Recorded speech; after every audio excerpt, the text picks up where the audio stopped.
Bismillahirrahmanirrahim. Assalamualaikum warahmatullahi wabarakatuh. Alhamdulillah, wassalatu wassalamu ala rasulillah wa ala alihi wa ashabihi. Amma ba'd.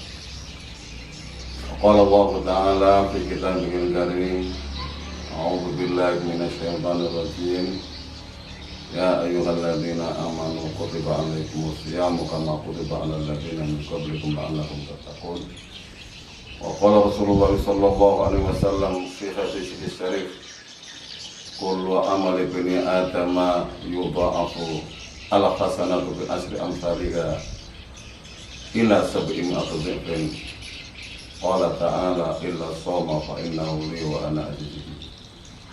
Wa qala ahadul ulama ismuhu Sa'id bin al-Iskandari fi ihda nasaihihi fi kitab al-Hikam, rubbama wajadta fil faqati ma la tajiduhu fi sarfasa.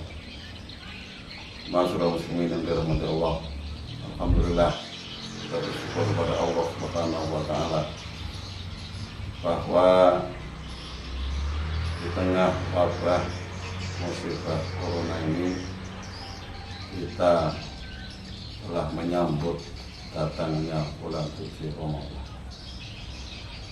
Mudah-mudahan bulan ini bisa kita isi dengan sebaik-baiknya sehingga kita mendapatkan rahmat, maghfirah, dan kita tutup dengan keluarga dari api neraka. Amin ya rabbal alamin. Bulan ini bulan puasa yang lain dengan tahun-tahun yang lalu, karena kita menjalankan ibadah puasa ini di tengah wabah.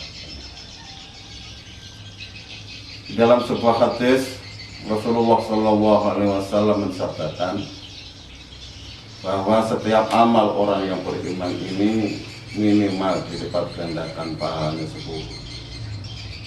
Ada yang sampai 700 kali, tergantung niatnya dan tergantung keikhlasannya dan tergantung seberapa bagus dia melaksanakan ibadah. Kemudian Nabi menyatakan illa shauma, kecuali puasa. Puasa ini kata Nabi ibadah yang tiada terkira pahalanya dan hanya Allah sendiri yang tahu. Ma'asyiral muslimin yang dirahmati Allah. Mengapa ibadah puasa ini dikatakan pahalanya tiada terhingga? Hanya Allah sendiri yang tahu. Menurut seorang ulama Hujjatul Islam Imam Al-Ghazali dan kitab Ihya Ulumuddin, puasa mempunyai ibadah yang tiada, mempunyai pahala yang tiada terhingga karena puasa itu mengandung dua sisi. Yang pertama, ibadah puasa adalah ibadah yang paling ikhlas, tidak terkena penyakit riya, beda dengan orang sedekah, beda dengan orang haji, orang hafal Quran. Kadang-kadang ini tapi puasa adalah ibadah yang paling ikhlas karena kita dengan Allah. Yang kedua, ibadah puasa adalah ibadah yang paling membutuhkan kesabaran. Kalau sholat hanya sebentar, baca Quran sebentar, tapi puasa kita jalankan penuh hari, mulai terbit fajar sampai terbenam matahari. Kita menahan rasa lapar, butuh kesabaran. Padahal kesabaran adalah pahalanya tiada terhingga. Sebenarnya Allah, innama yuwaffas sabiruna ajrahum bighairi hisab. Sesungguhnya orang-orang yang sabar itu dikasih pahala tanpa terhitung. Masyaallah muslimin yang dirahmati Allah. Apalagi jika kita melaksanakan puasa dalam situasi wabah ini, maka insya Allah pahalanya berlipat-lipat dibanding puasa tahun lalu. Mengapa? Karena kita sekarang ini sedang menahan kuat kesabaran. Sabar menjalankan ibadah puasa dan sabar menghadapi wabah ini. Kalau orang-orang yang punya gaji tetap, karyawan perusahaan yang tidak di PHK, PNS, tentu tidak terlalu berat, hanya berkewajiban mensederhanakan uang belanja. Tapi orang-orang yang pekerjaannya jualan, yang sehari kerja sehari itu yang dimakan, maka sekarang mereka akan juga bermasalah sekali. Dan itu jumlahnya banyak, lebih banyak dibanding orang yang kena corona atau yang lain. Oleh karena itu, masyarakat muslimin, insya Allah dengan dua macam kesabaran yang sedang kita tanggung, apabila kita dilaksanakan dengan ikhlas dan sebaik-baiknya, pahala puasa kita ini jauh berlipat ganda dibanding tahun-tahun sebelumnya. Oleh karena itu, kalau kita sekarang tidak bisa beribadah sholat berjamaah di masjid, tidak bisa sholat tarawih di masjid, mari kita gunakan rumah-rumah kita sebagai tempat rawat, tempat sholat bersama, tempat tadarus. Pimpinannya adalah bapaknya, kepala keluarga, diimami sholat rawat, diajak bersama tarus keluarga. Kemudian setelah sholat rawat, kemudian tidur, kemudian jam 3 bangun, dijalankan dengan qiyamul lail, asalkan tidak diwiri 2 kali.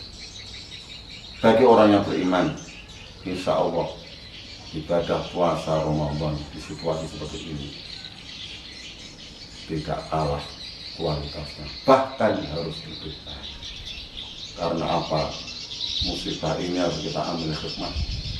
Apa hikmah daripada musibah? Manakala kita semakin dekat kepada Allah Subhanahu wa Ta'ala.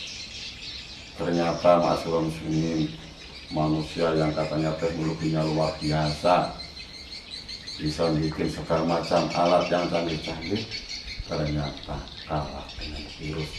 Hanya satu virus saja. Coba kita bayangkan, kalau Allah menurunkan 3 virus, bagaimana kejadian kita? Oleh karena itu, mari kita jadikan hikmah musibah ini dengan sebaik-baiknya. Kita semakin bergantung hanya kepada Allah Subhanahu wa Ta'ala. Ternyata manusia itu lemah. Mari kita meningkatkan ibadah-ibadah kita di rumah kita masing-masing.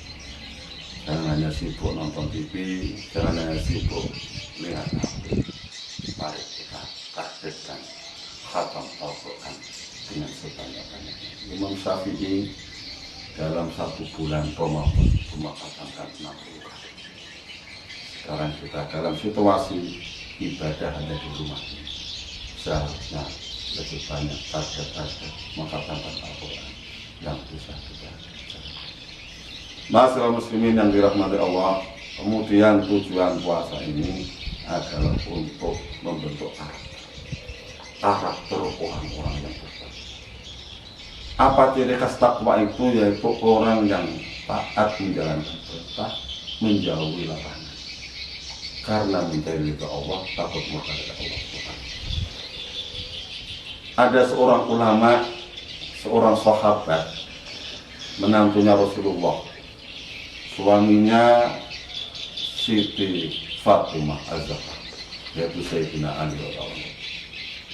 Beliau mendefinisikan bahwa orang yang bertakwa itu memiliki 4 sifat, yaitu at-taqwa al-khawfu minal jalil, wal amalu bit-tanzil, wal ridha bil qalil, wal istidadu liyaumil akhir. Sifat orang yang bertakwa yang pertama adalah al-khawfu minal jalil, takut kepada Allah yang Maha. Kalau takut kepada harimau, kita lari. Tetapi kalau takut kepada Allah, kita harus semakin mendekat dengan amal-amal wajib dan amal-amal sunnah. Yang kedua adalah al-amalu bit-tanzil, melaksanakan apa yang diturunkan Allah. Allah sudah menurunkan kepada kita ini 2 pedoman. Yang pertama Al-Quran, kemudian dijelaskan dengan Al-Hadis. Kita selama hidup kita laksanakan kandungan Quran dan Hadis. Kata Nabi, aku telah meninggalkan 2 pusaka yang jika kamu berpegang dengan baik, kamu tidak akan tersesat, Al-Quran dan Sunnah. Yang ketiga adalah ar-ridha bil qalil, ridha ikhlas dengan rezeki yang sedikit, termasuk ridha menghadapi musibah. Masyaallah muslimin yang dirahmati Allah, ya, kalau orang disuruh ridha dalam keadaan kaya gampang, tapi kalau dalam keadaan miskin tidak gampang. Banyak orang yang mengeluh kepada Allah ketika dalam keadaan miskin. Padahal kata para ulama, justru ada hikmah-hikmah yang besar ketika orang itu dalam kesempitan dibanding ketika kaya.